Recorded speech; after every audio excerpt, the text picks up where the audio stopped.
ও আর পারছি না, খুব জল তেষ্টা পেয়েছে, খুব খিদেও পেয়েছে। এদিকে এদিকে আমার কাছে একটা টাকাও নেই। এত জায়গা ঘুরলাম, কোথাও কোনো কাজ জোগাড় করতে পারলাম না। কি করব, কোথায় যাব এখন? ওই তো ওই তো একটা কাপড়ের দোকান, একবার দেখি, ওখানে হয়তো কাজ জুটলেও জুটতে পারে।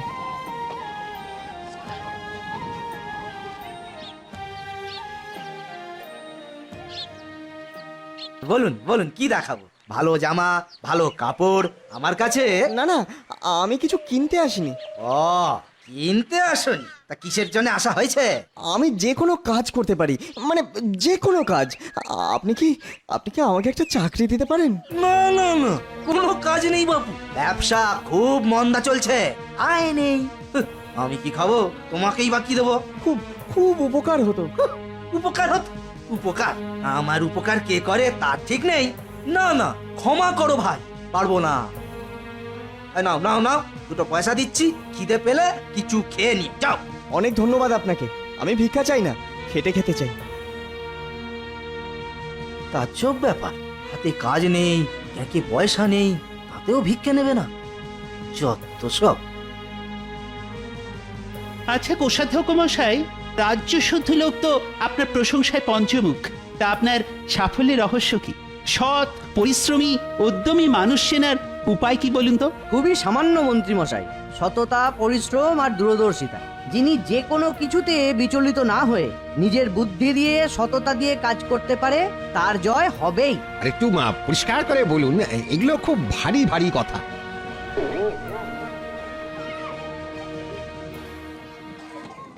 যে করতে পারে সেই মরা ইঁদুরটা দিয়েই লক্ষ টাকা উপার্জন করতে পারবে, আর যেটা দেখতে পায় না তার কাছে ওটা শুধুই একটা মরা ইঁদুর। এও কি সম্ভব? মরা ইঁদুর বেচে লক্ষ টাকা উপার্জন। এর থেকে ভালো আপনি আপনার সাফল্যের রহস্য গোপনই রাখুন।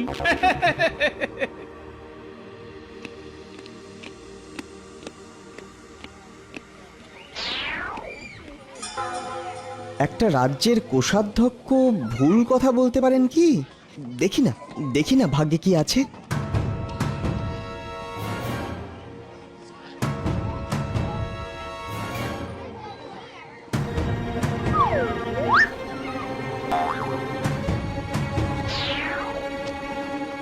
আয় আয়, দেখুন কোষাধ্যক্ষ মশাই, আপনার ভবিষ্যতের লাখপতি। কোষাধ্যক্ষ মশাইয়ের কথা যদি সত্যি হয়, তাহলে তাহলে এই ইঁদুরটাও বিক্রি হবে। কিন্তু কিন্তু মরা ইঁদুর কে কিনবে? কার মরা ইঁদুর দরকার হতে পারে?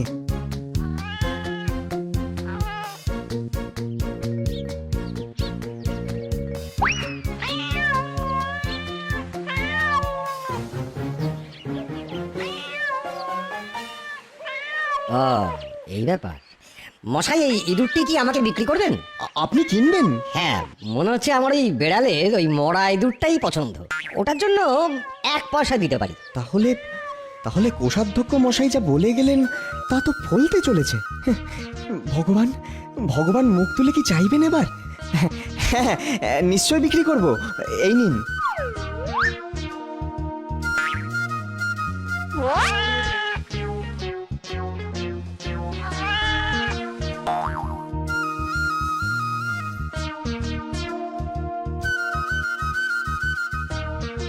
একটু আগে অবধি আমার হাতে একটাও পয়সা ছিল না, এখন আমি একটি পয়সার মালিক। কিন্তু কিন্তু এটাকে খরচ করব না। আজ আজ কোনো রকমে জল খেয়ে কাটিয়ে দিই, কাল 1 পয়সার ফুল কিনে মন্দিরে বসবো। হ্যাঁ,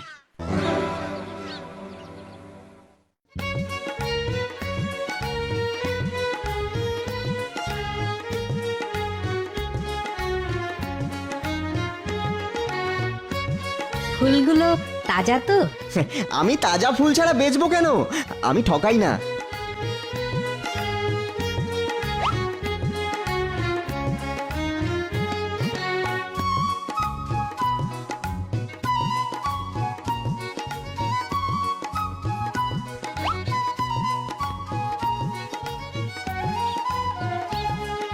বাহ, আমার হাতে এখন 5টা পয়সা। একটি পয়সা দিয়ে আজ রাতে খাবো, আর এই বাকিগুলো দিয়ে কাল রাজপথের মোড়ে গুড় জল বেচবো। আসুন আসুন আসুন, ঠান্ডা জল আর মিষ্টি গুড় খেয়ে দেখুন, তৃপ্তি পাবেন। আসুন আসুন, ও দাদা, ও দিদি, আসুন।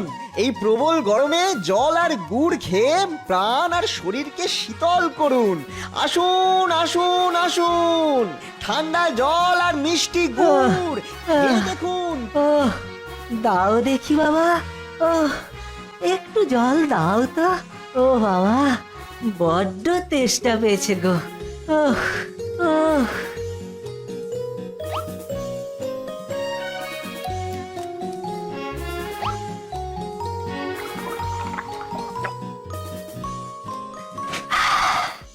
ও শান্তি।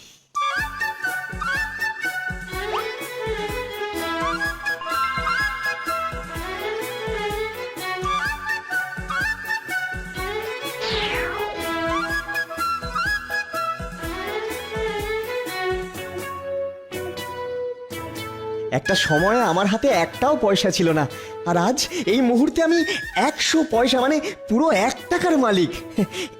এবার এবার ভাবতে হবে আর কিভাবে জীবনকে এগিয়ে নিয়ে যাব। কাল সকালে ভাবা যাবে, এখন একটু গাছতলায় বসে গড়িয়ে নি।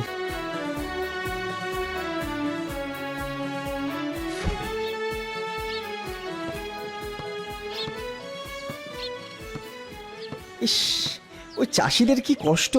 না না, ওদেরকে কিছুটা গুড় আর জল খাইয়ে আসি, যাই।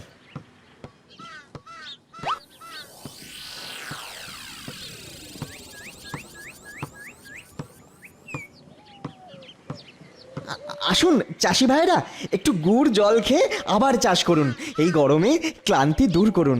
আসুন। না না না না, কোনো বিনিময় মূল্য লাগবে না। আপনারা চাষ করেন বলেই তো আমরা খেতে পাই। এটা এটা আমার আপনাদের প্রতি দক্ষিণা। দয়া করে আমাকে সেবা করার সুযোগ দিন। তুমি কে গো বাবা? কে? তোমার তো দেখছি অনেক দয়া বাবা। আমাদের কথা তো কেউ এভাবে ভাবে না।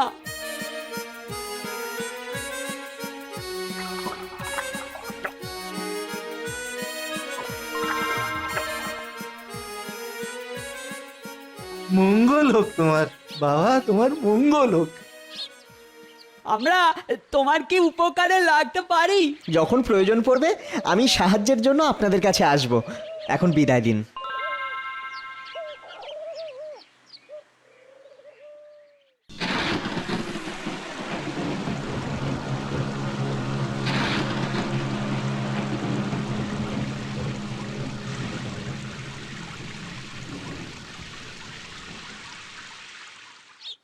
একটা মরা ইঁদুর আমাকে পয়সা যখন দিতে পারে, তাহলে তাহলে এতগুলো ঝড়ে উপড়ানো গাছ আমাকে আমাকে আরও কিছু দিতে পারে। হ্যাঁ, নিশ্চয়ই পারে।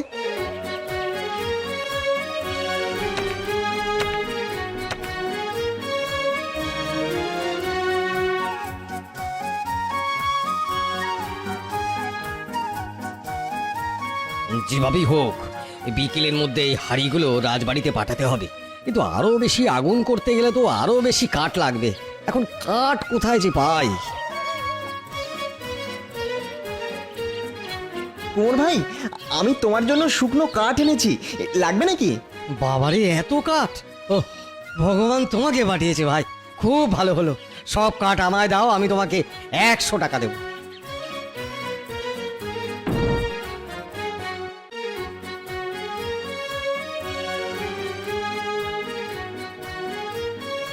না না, আজকে আর বাজারের দিকে না গিয়ে একটু শহরের বাইরে যাই, দেখি ওদিকে কোনো কিছু খবর পাই কিনা। ওরে ওরে, চল চল চল চল, সন্ধে হয়ে যাবে, চল। শহরে পৌঁছলেই তোরা খাবার পাবি। চল চল চল বাবা, চল। এখানে সন্ধে নামলে যে ডাকাতের হাতে পড়বো রে বাবা। চল চল চল।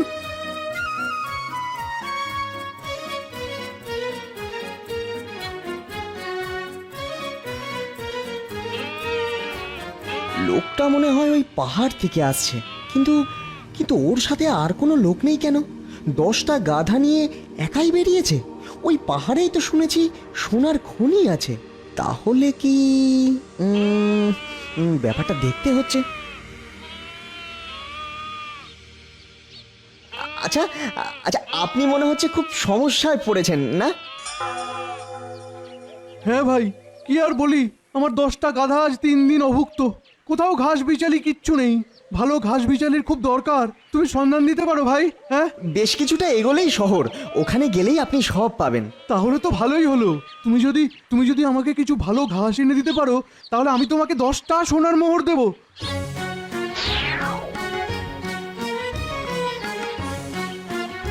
আমরা তোমার কি উপকারে লাগতে পারি?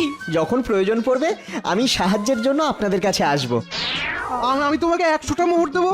না, আপনার একটা গাধা আর থলি পেলে আমি এক্ষুনি ঘাসের ব্যবস্থা করতে পারি, আর আর আপনাকে নিরাপদে শহরে পৌঁছে দিতেও পারি। মানে এই থলিগুলোতে কি আছে বলে তোমার মনে হয়? আমি বুঝতে পেরেছি ওতে কি আছে, কিন্তু কিন্তু আমি চোর বা ডাকাত নই, তাই তাই আপনি নিশ্চিন্ত থাকুন। এখানে সন্ধে হয়ে গেলে ডাকাতেরা সব নিয়ে নেবে, তার থেকে ওর কথা মানাই ভালো। ঠিক আছে, তাহলে তুমি এক্ষুনি বেশ কিছু ঘাসের ব্যবস্থা করো। এক্ষুনি যাও। আপনি নিশ্চিন্তে থাকুন, তাজা ঘাস বিচালি আমি নিয়ে আসব।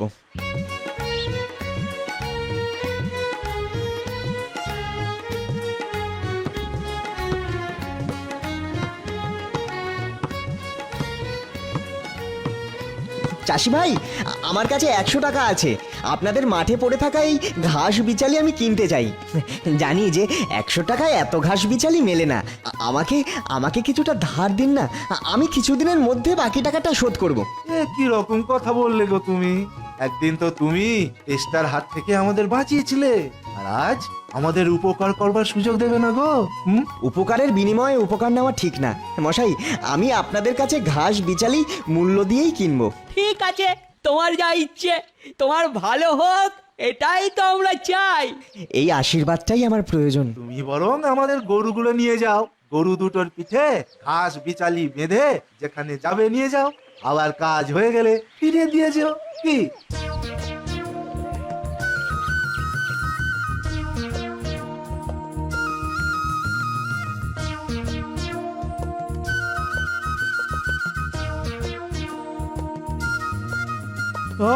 বাঁচালে ভাই, তুমি বাঁচালে।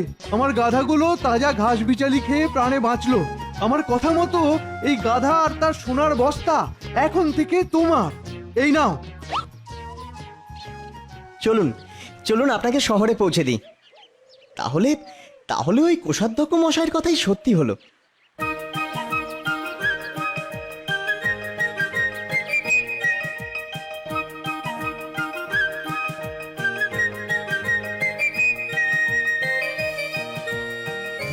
প্রণাম কোষাধ্যক্ষ মশাই। আরে, তুমি কিছুদিন আগে আমার কথা মতো একটা মরা ইঁদুর রাস্তা থেকে তুলে নিয়েছিলে না?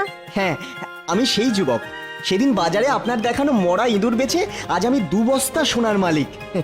আমি আজ যা হয়েছি তা আপনার দেখানো পথে, তাই আমি আমার উপার্জনের অর্ধেক আপনাকে গুরুদক্ষিণা দিতে চাই।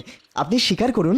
সাধু সাধু সাধু সাধু, আমি এই ধরনের মানুষের খোঁজই করছিলাম, যে উদ্যমী, সৎ এবং পরিশ্রমী।